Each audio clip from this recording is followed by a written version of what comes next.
Hello viewers, আসসালামু আলাইকুম। আমি আজ আপনাদের টক ঝাল মিষ্টি আমের চাটনি বানিয়ে দেখাবো। এই চাটনি বানাতে যেসব উপকরণ লাগে আমি এখন তা দেখিয়ে দিচ্ছি। আমি 4টা আম নিয়েছি, একটা টমেটো কুচি নিয়েছি, আধা কাপ চিনি, সরিষার তেল, ভিনেগার, পাঁচফোড়ন ফাঁকি, লবণ, ফালি করে কয়েকটা রসুনও নিয়েছি, আদা রসুন পেস্ট, গোটা 2টা শুকনা মরিচ, আস্ত আমি পাঁচফোড়নও নিয়েছি, মরিচ গুঁড়া, ধনিয়া গুঁড়া আর জিরার গুঁড়া। আমি এখন মোটা ছিদ্র দিয়ে আমগুলো গ্রেট করে নিচ্ছি। এভাবে সব আমগুলো আমি গ্রেট করে নিব। বাজারে এখন আমের সিজন, আপনারা সবাই এরকম চাটনি বানিয়ে রাখতে পারবেন। আমার আমগুলো গ্রেট করা হয়ে গেছে।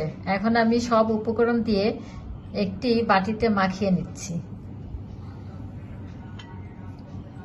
এখানে আদা রসুন পেস্ট, সব মশলাগুলো দিয়ে আমি মাখিয়ে নেব।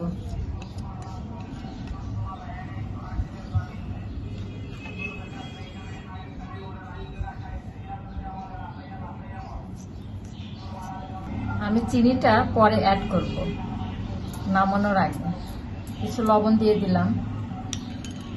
আমি এখন মাখিয়ে নিচ্ছি।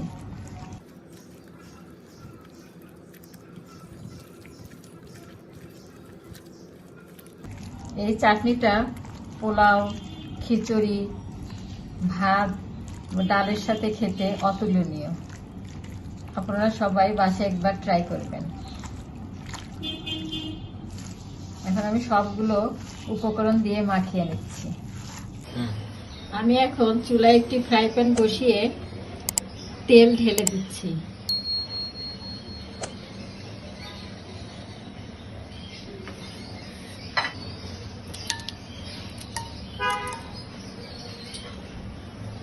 আস্ত পাঁচফোড়ন ঢেলে দিচ্ছি।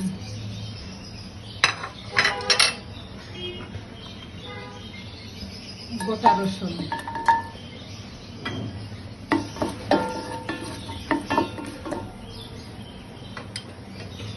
এখন আম আর টমেটো গুলো দিয়ে দিব।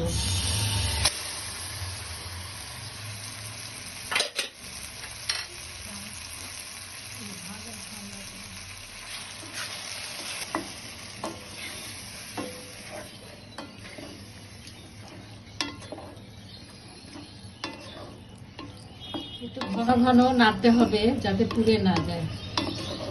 চুলার আঁচ মিডিয়াম করে আমি নাড়তে থাকবো।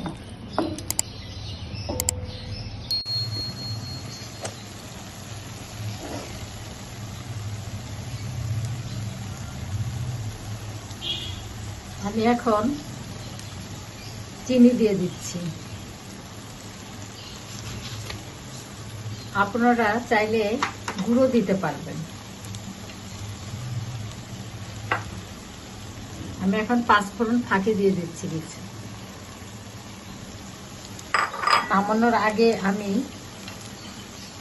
সিরকাগুলো দিয়ে দিব।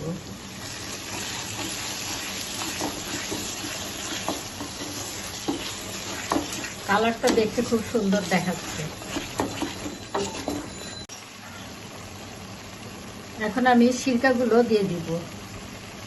সিরকা দিলে এই চাটনি অনেকদিন পর্যন্ত ভালো থাকে।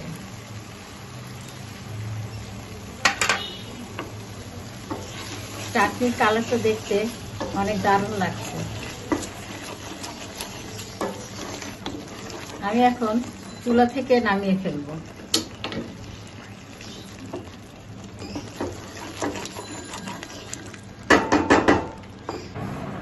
হয়ে গেল আমার কাঁচা আম আর টমেটোর টক ঝাল মিষ্টি চাটনি। আমার এই রেসিপিটা ভালো লাগলে সাবস্ক্রাইব করবেন। পরবর্তী ভিডিও দেখার জন্য আমন্ত্রণ রইল। আল্লাহ হাফেজ।